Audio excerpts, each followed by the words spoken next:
Hey, do you want to come over and make a pot of tea, bring your favorite crystals? We could talk about our birth charts, spirits, the latest house spells we've been doing. Welcome to the neighborhood. I'm that witch next door.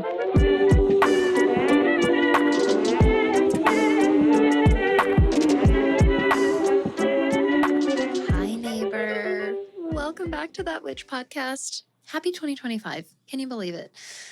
Oh my goodness gracious. It feels so good to be talking to you again. And this is a very, very important episode of That Witch podcast. This is just an important subject in general, and one that is way too glossed over in beginner work and education for magic and witchcraft. Grounding. Grounding is something that I find kind of brought up as this helpful tool instead of being emphasized as much as the necessity that it is, because it very, very much is a necessity. So, first of all, this is not the first time we've talked about grounding on That Witch podcast. There's got to be an episode once upon a time. I'll find it. It'll be linked in the show notes. But this is something that you'll hear me say all the time. Ground, cleanse, protect. Ground, cleanse, protect. Did you do your grounding? Do you do your cleansing? Do you protect your shit? Grounding is something that I think that we talk about in our Muggle lives much more specifically to the ability for grounding to bring us into our present moment, to help us get out of our heads, help us get out of our emotions, get into our body, get into the present moment. It is absolutely good for that. And that has a purpose. And I want to talk more about why that is and why that is so important, especially when it comes to energetics. And if you are a magic worker, you are an energy worker. So you need to give a little bit of a shit about energetics, okay? Now, in our universe, we are constantly in exchanges of energy. We are constantly utilizing energy, and we're constantly giving it back out. All kinds of beings and parts of our world are all constantly doing this, all simultaneously. When we do magic, when we do manifestation, when we call on energy, when we ask for energy to use, regardless of the type, it needs to be given back. Nothing is permanent in our existence. There is constantly a cycle, an ebb and a flow, always taking place, including in the very atoms that make up everything that makes up our entire existence and physical world as we know it.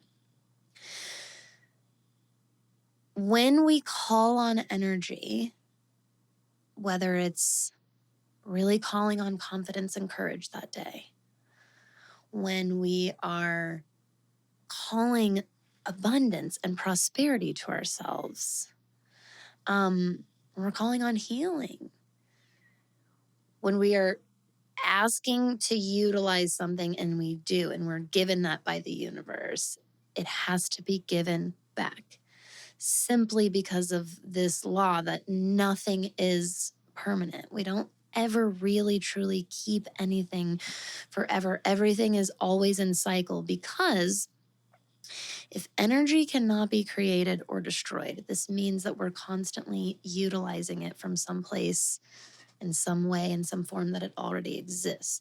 So it is therefore going to naturally be needed again. This also supports why we say that there's more than enough to go around when it comes to anything, abundance, prosperity, anything, because we've been given everything that we need already in our world, in our universe, in our existence. It's a matter of believing that so that you can therefore utilize that. Number one, if you don't already believe that, which is where scarcity comes in play and why we talk so much about the difficulties, the challenges, and the harms of scarcity mindset, because it limits us in a very, very unnecessary way. Scarcity mindset is constantly telling us that there's not enough. It's all inadequate. If we take, there won't be enough, or there could never be enough for us. All of these unnecessary and frankly untrue, right? Limitations that we believe. When we believe that and we're in that mind space, we can't access the all because we're already limiting ourselves from it.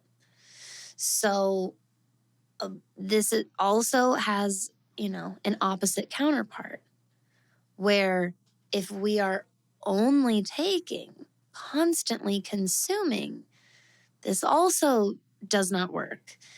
There are measures and systems set up in our universe, in our life paths, in our systems, in our ecosystems, in our environments, both physical and energetic environments that are set up to bring balance again.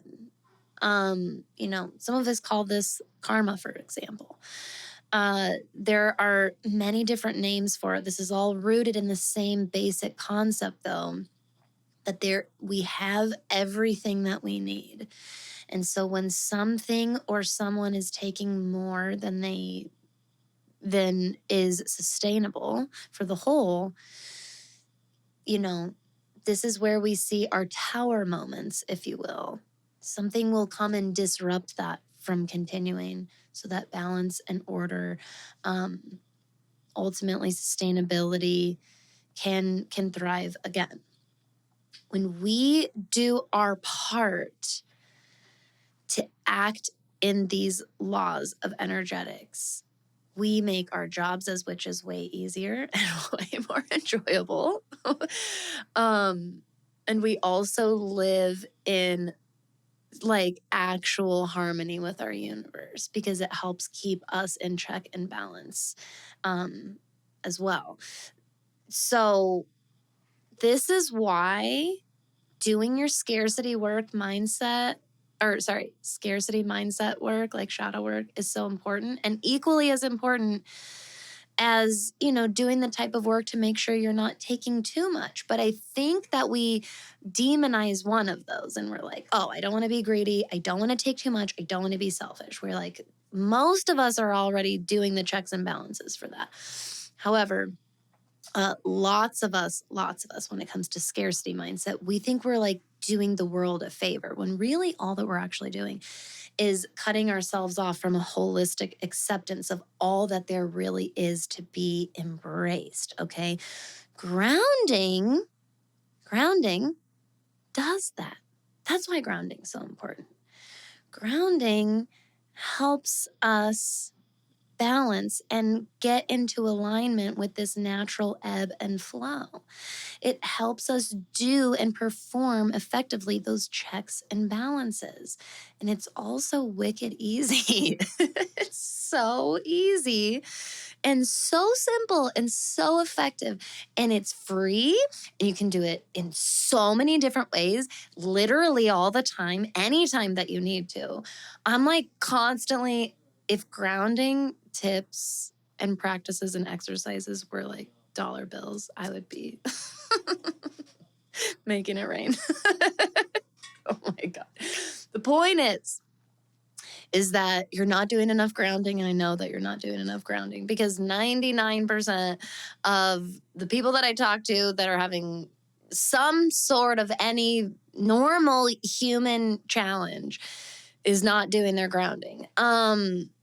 It is one of the first steps to solving any of our issues and disruptions Imbalance is something that we are extremely sensitive to. As humans, we are always seeking equilibrium. There's this natural drive to find equilibrium. And so grounding is like one of our most direct pathways to that. So, how do we ground? How do we make grounding our superpower? Well, the first step is believing that grounding can be a superpower. And that's exactly why we started off talking about all that. The first step really is the mindset part of it. That we chose this life as humans on this earth for a reason. I don't care what your lives were leading up to this, what your soul path has been up to this, because quite frankly, regardless of whatever it is, you're here right now, my friend. We all chose that at the same time. That is one major thing we all have in common. All chose right now at the same time. In the same, form, in a sense, human form is what I mean. And obviously human forms come in such a massive, massive variety. So no, not all humans are the same, of course. But there is this massive common denominator that we are, in fact, human beings. Okay? There's an even bigger common denominator with all of the beings of this earth and just being an earth being, an earth dweller. That gives us common denominator and connection with all kinds of other parts of our planet and our world. And then the biggest common denominator of all. So we're all therefore inherently beings of the universe, and anything residing in that massive umbrella is part of our universal collective. That's huge, way too huge for us to actually conceptualize. But if you can let yourself believe that, and if you can therefore let yourself trust that, you can begin to let yourself be guided by these types of universal laws and energetics. That's why we talk about these concepts. That's why they're so important. Because without the trust of the mechanics of our world and our existence, you're going to have a real hard time connecting with your intuitive language and being able to be guided by your intuition, which is kind of, I don't know, the whole entire deal with witchcraft. It's definitely the captain of the ship is your intuition. You better get to know it, and you better get to know it really freaking well.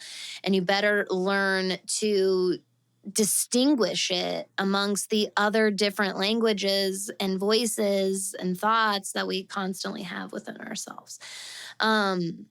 So first step is trusting that we are all part of this massive collective, that there's more than enough energy to go around. There's more than enough, and everything has and is energy. So if you can just trust in that massive umbrella, there's more than enough to go around. And I can be a responsible consumer of that. That's where we really step into our hero's cape, okay? And where grounding really can become a superpower of ours. Because the more of us that do that, the bigger of a difference that it makes. And believe you me, my friend, some of the most simple and basic of energetics, our grounding, our cleansing, and our protection, are some of the types of our healing, our divine love. All of these types of energetic are some of the ones that ripple out the most and most powerful, especially when we believe that. So that's why we make grounding a big deal. If there's parts of witchcraft that feel intimidating and scary to you, make the good parts, the powerful parts, the sacred parts bigger than those fears, bigger than the things you're intimidated by. Grounding doesn't have to be this meh thing that we take for granted. It can be this really powerful thing that we revere, this power that we have within ourselves at all times, no matter where we are, no matter who we are, no matter where we come from, what our current situation is. Literally, the way to ground, it costs nothing. It costs nothing, because guess what? A grounding ritual or exercise is actually, I propose, a deposit of energy to the universe, not a withdrawal. And most things that we do are withdrawals. Most things are when we approach the energy bank of the universe we're taking. Grounding is a deposit. There's lots of things that we do that are deposits too. I'm not trying to, but grounding is pretty much just a deposit. And so this is why it literally doesn't cost anything, even in human money. And that's what I love about it. Those are my favorite kind of energetics, the kind where we tell everybody who says X, Y, and Z tool and ritual and workshop, and you have to pay for this in order to do this is bullshit. And we prove it because grounding is a deposit of energy. Look at grounding as coming fully into your body, yes, as most of us already know in our muggle lives, right? This becoming fully present. When we do this, we are automatically releasing anything that we don't need in that moment. Because we automatically come into this really present place. We are not spending or investing energy anywhere else, simply by taking a moment to only be in this here and this now, in this space. So I personally, there's lots of ways to do grounding. You may have already learned about like the 5 senses grounding method, where you identify 5 things you can hear at that moment, 4 things that I might be getting the actual like senses with the numbers incorrect, or maybe there's multiple ways. It's like 5 things you can see, 4 things that you can hear, 3 things that you can touch, 2 things you can smell, and 1 thing you can taste. And I even had a counselor who suggested like carrying mints or gum or something like that with me, so that every time I got to the taste one, I could like physically put a taste in my mouth. That's a really common one. Another really common one is colors, and finding 5 things in the room that are red, 4 things that are blue, et cetera, okay? These various exercises are geared toward bringing us into the present moment, into our body, into the present environment. So I couple that concept with my beliefs and philosophies as a witch, as a worker of energetics, and this deposit of energy that I'm doing. And my favorite way to ground, and my quickest and simplest and easiest way, it's even easier than those ones I just gave you, because you don't have to remember numbers and shit like that. The easiest thing that I like to do is I go instantly into breath work. Instantly go into intentional inhales and intentional exhales. Your breath is always free to use. It's right there. It does this natural exchange of energy. It in and of itself is this analogy, this metaphor, this symbol for this beautiful divine energy exchange with our universe, okay? It physically brings us into the body. We have loads of research showing us how much breath work is connected to grounding and regulating practices. So we know that this is also physically a very effective tool. And I also like breath work because there's this symbology that I can infuse in my inhales and exhales. I can bring in feelings of center, and I can breathe out feelings of distress, fear, frustration. You know, whatever it is that I'm clearly needing to let go in that moment, whatever it is that usually brought me to needing to ground in the first place, right? I can breathe out whatever that thing is. I can blow it right away, because guess what all that is? All that frustration, that fear I was feeling, that insecurity, that overwhelm, that overstimulation, whatever it is that brought me to this need of grounding in that moment is energy. It's energy. And guess what? It's probably needed somewhere else. And whatever you're using it for is clearly distressing you and burdening you. So let it go. Let it go. And you know what's really good for letting go? An exhale. Blowing it away from you. So the first thing I do is I go into breath work. And the mindset, or the second thing that I keep in mind, or second part of my technique here, is I really intentionally look at that breath work or that grounding moment as that deposit of energy. So instead of focusing on being present, which is what most techniques will tell you to do, that's hard for me because everything in my brain and body does not want me to be present in that moment because I'm clearly lost and trapped in some other place of my mind, some other emotion or whatever it is, right? So it's hard for me. It's kind of like when people tell you, hey, meditating is emptying your mind. So in order to meditate, stop having thoughts. And then we wonder why that's fucking hard for people. Turn off your thoughts. With grounding, instead of the focus being on getting into your body, which is naturally going to be a byproduct of what happens anyways. So just let it go as a focus. And instead, I invite you to focus on give it to the universe. Just give energy. Look at it as an energy deposit. I do breath work to symbolize that, right? The exhale is my letting go, my release to the universe. When I really want to amplify it, what I also do is I make sure that my hands and my feet are both like evenly planted or aimed toward the floor. So if I'm sitting, I'm not crossing my legs and both of my feet are as evenly like planted on the floor as possible. Both of my arms are gently by my side with my palms facing the ground. This is what I do because I'm connecting with earth. That's why I do this. If I'm standing, I'm just doing that in a standing position, okay? If I'm laying down, my palms are facing downward, okay?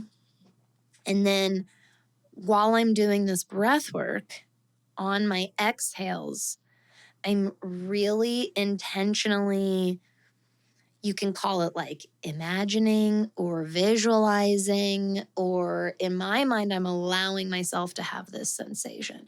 But I allow myself to have this sensation of energy coming from the center of my palms and the center of the soles of my feet and like being physically taken away from me. So it really, my exhales emphasize this sensation, and this sensation emphasizes my exhales. It's this really simple, really powerful technique. I've been doing this for almost 10 years now. This is my fastest, quickest method for grounding. It is way faster for me to do this than to count down 5, 4, 3 things that I see and blah, blah, blah. If those things help you, that's wonderful. I'm just saying that I need this snap to kind of state of being I can let myself just fall into. This is the part of making it your superpower.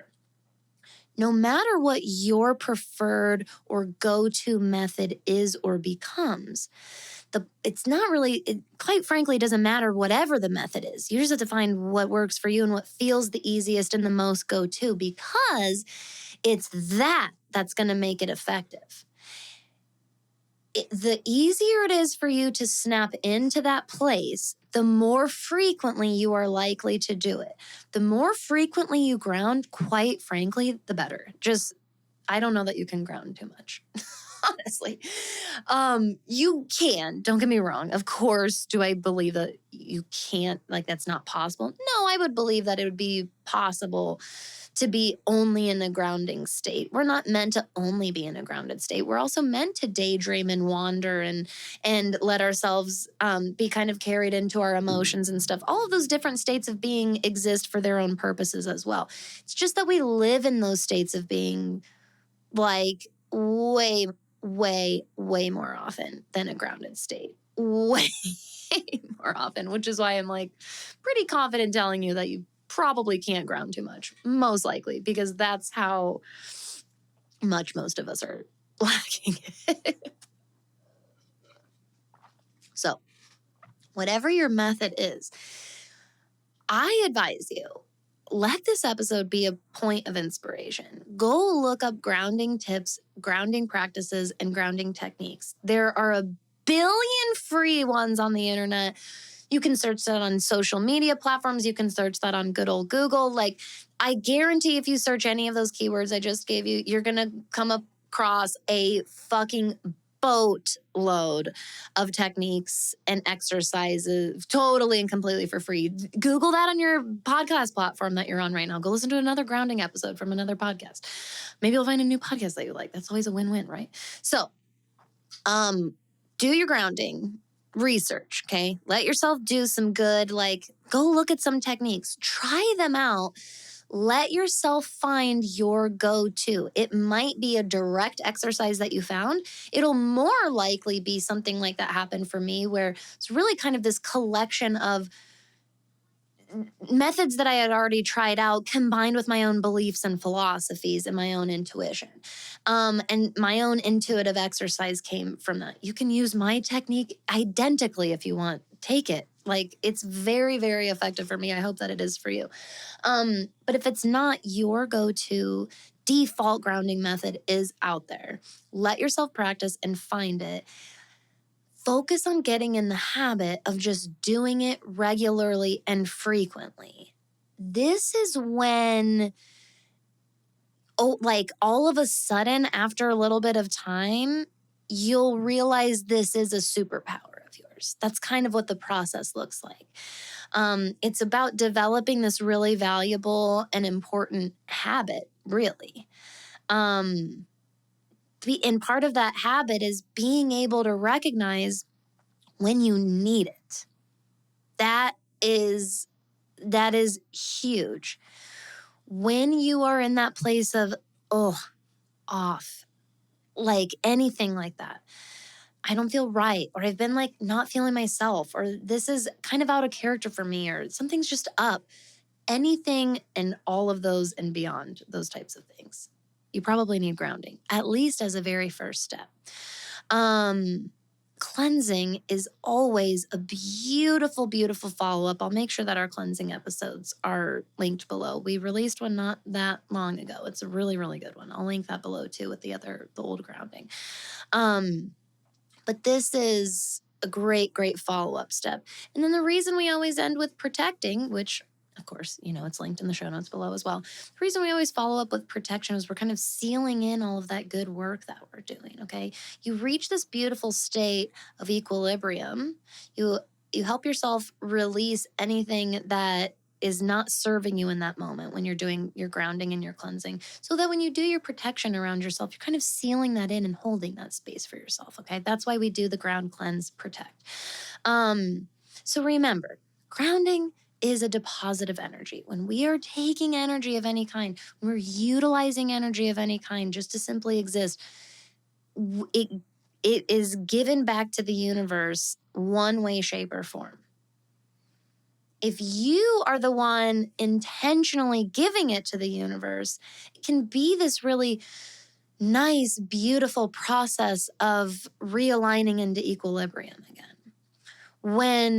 Because the universe is just this massive, neutral, collective, giant entity that we're all a part of, when energy that we've utilized that is needed somewhere else again, and we're not the ones intentionally giving it back to the universe, it's usually taken from us in this massive neutral source that is source, right? The universe. This is why after you do big, big ritual work and big magic, big tarot readings, big astrology readings, big divination work for yourself, major channeling, you do coven work, if you don't ground your energy after you do those things, you will feel very, very ill, like physically. I have experienced it myself multiple times, and I have known and witnessed many practitioners experience this as well. That's why it's so important as an energy worker, when you are doing ritual work and you are calling on and harnessing energy, you understand these greater laws, so that instead of that exchange kind of just being like that energy just getting taken from you, you get to choose how you give it back, and you can make it this really beautiful, pleasant experience. And it can help you bypass like what can feel like a very emotional or physically ill time period, and this is really, really, really common after big utilizations of energy. The same thing goes for running like a marathon, for example, and utilizing all of that physical energy that you needed to accomplish the marathon. The recoup and the recover time can be horrifically miserable, or can be this really intentional, sacred, nourishing time of nurturing and again, grounding and seeking equilibrium within the body again. Okay. I would love to know if you have extra questions on this. I love this subject. I find that it's super, super, super glossed over. And I think that your mindset going into it is incredibly valuable, incredibly important, and makes all the difference in really, truly making grounding your superpower. Please let me know if you have any questions on this, or if you want me to elaborate or go further with any of this. I'm so excited for this year in Witchcraft and Magic with you, neighbor. I hope that you have a wonderful rest of your day and week. I can't wait to talk to you again soon. Make sure that, of course, you're out there staying safe, you're having fun, and stay magical out there. If you're learning a ton from that Witch podcast episodes, dude, just think about how much you can grow your witchcraft practice and astrology studies inside that Witch School. That Witch School is a monthly membership that arms you with resources, with guidance, community, and support for creating and living a modern magical life. You can go to thatwitchschool.com and browse our membership plans that start as low as just $7 per month. And unlike Patreon or like a Facebook group, our platform brings the best of the digital worlds together and gives you access to, number one, an absolute vault of lessons, workshops, guides, and cheat sheets in topics like astrology and shadow work, intuition strength training, dream work, tarot, daily magic, and way more. And number two, you instantly become part of a safe and welcoming community of other witches and energy workers who get what it's like living in a very anti-magical world, and who are just trying to figure it out one day at a time and live their best witchy life too, just like you. So go to thatwitchschool.com today and find the enrollment plan that fits your budget and your unique needs. You'll instantly unlock your features, including a special member discount for one-on-one sessions with me, Danny, that witch next door. You can learn more and enroll at thatwitchschool.com today.